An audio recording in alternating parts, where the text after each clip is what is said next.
Hey, what's going on, everybody? Welcome back to Body Bags. It's week 143, and I'm Bourgie86 here again. The film I got for you guys today is a film from 1984. It was a film that I used to watch a lot of times when I was a kid growing up, because I didn't really know anything about it till I actually ended up watching it and shit. And I revisited it a bunch of times and shit. And kind of wanted to review it for you guys today, and especially this edition of the film. Now, this film is directed by Russell Mulcahy, I believe that's how you pronounce it. I probably butchered the fuck out of his last name. But if you don't know who he is, of course, he's most famously known for directing Highlander, the first one. And this film goes by the title of Razorback. Now, the main plot of this one, we're introduced to like this young journalist from New York. She ends up going to the Australian outback to do a journalism piece on poachers and shit. So she's interviewing a few poachers, and what ends up happening is these two poachers end up who are actually doing illegal things. They end up going and attacking her late at night in her car. They pull her to the side of the road and shit. They end up leaving. What ends up happening, though, is she ends up getting attacked by something else in the dark. We really don't get to really see it, but we know something else is there. And what ends up happening is her fiance travels from New York to go find out what actually happened to her and shit. And what ends up happening is he finds out that there's like these rumors of this large razorback boar that's roaming the Australian outback and shit, attacking people. What ends up happening is he ends up joining forces with like this old school poacher and shit who actually has a vendetta against this boar and shit to try to stop it and shit and try to find out what's going on. And what ends up happening is the same two poachers from the beginning of the film end up coming full circle, and they end up hitting ties with our main lead and shit. And they all join at the end, and it comes in this chilling, fucking awesome climax. That's pretty much all I'm going to give to you of the plot. Now, when I was a kid and shit, I didn't really know what this film was about, and then when I fucking watched it, it fucking blew me away. It has like this, what the director, Russell, does is, it has like these great fucking visual shots, which I know from, watching the Night Quiet Hollywood documentary.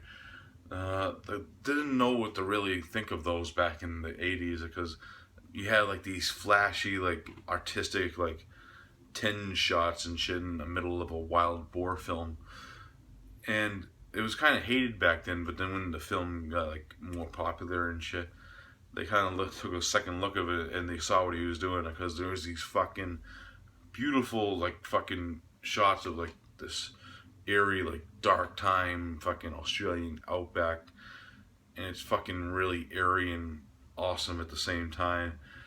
And the daytime shots are equally as great, because there's one, not really a spoiler, but the climax ends up in like this abandoned like factory. That's the way I would describe what it is. And there's some eerie like tinge of like daytime sweeping through like the factory and shit, but it's kind of dark and moist and shit. When you get to see like the real like dirt of the place and shit, really cool shit. And I really enjoy that Russell, the director, went that direction. Now the characters of this film has the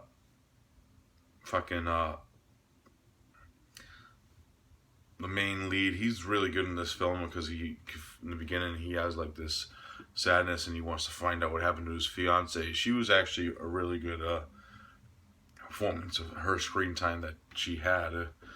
Non-spoiler, but yeah, she gets knocked off. That's the whole point of the film and why he goes there. The two poachers, they're really good. They kind of look like that Australian outback type, doing illegal shit, poacher way and shit, and fucking really fucking, they do fucking great. There's one scene in particular where I wanted them to fucking die after I see them. Like, I want them to die so bad. They do something fucked up in this one. The best actor, in my opinion, in this film is the lead poacher, the one that the fiance goes and joins forces with. You can tell he has like pain in his eyes from the past. We actually see a flashback of his past before in the beginning of the film, and we see why he has this vendetta against his boar. But you can see like that dark pain in the middle of his back of his eyes and shit the whole time, and why he's doing this. And I would do the same thing, pretty much, if that ever happened to me. And fucking now let's get into the boar, because that's the you really get to see the fucking boar till really the very climax of the film. But you do see glimpses of it in certain scenes. But when I was a kid watching this film, like I'm like, where the fuck is the boar? And when the boar comes, it comes, and it's fucking awesome. It's all practical effects and shit. It kind of looks kind of a little faker now than I remember as a kid and shit. But fucking, it still looks fucking awesome because it's all fucking huge and the tusks and shit. It's fucking awesome, especially when it's fucking just running around in that factory scene. Fucking awesome shit. Fucking yeah. If I had to rate Razorback, it's actually one of my personal favorites. I'm gonna give it a solid 7.5 out of 10. I know the film does have a few problems with it, with like kind of over drags itself like in the middle of the film. I won't lie, but it still has a lot of charm, and I really like the shots and what the director Russell was trying to do with the film. Now, I know in the States this does have like a burn on demand Warner Archive release. I saw this online one day. I'm like, since I have a region free player, I'm like, why the hell not? Because I actually really do enjoy this film. So I picked this battle area. And I have good news for people who are fans of this film. This Blu-ray is actually region free. It has the ABC on the back. So if you want like a very nice edition of Razorback for your collection, this is the one to get. It's loaded with special features. Some of it is actually like reused, like things from Not Quite Hollywood, but it's still good that it's there.